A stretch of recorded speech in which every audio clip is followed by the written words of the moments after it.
Be sure to read and follow the safety guidelines to protect your computer from potential damage and ensure your personal safety. For more information about safety guidelines, see the owner's manual at dell.com/support. Before you begin, turn off the computer and disconnect all the attached peripherals. To remove the graphics card, unlatch the side cover and slide it off the system. Identify the graphics card and unlatch it to lift it out of the system.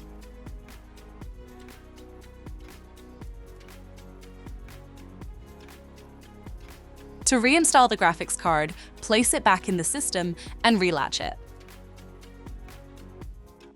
Slide the side cover back on the system and latch it into place. For more information about your Dell system, visit dell.com/support.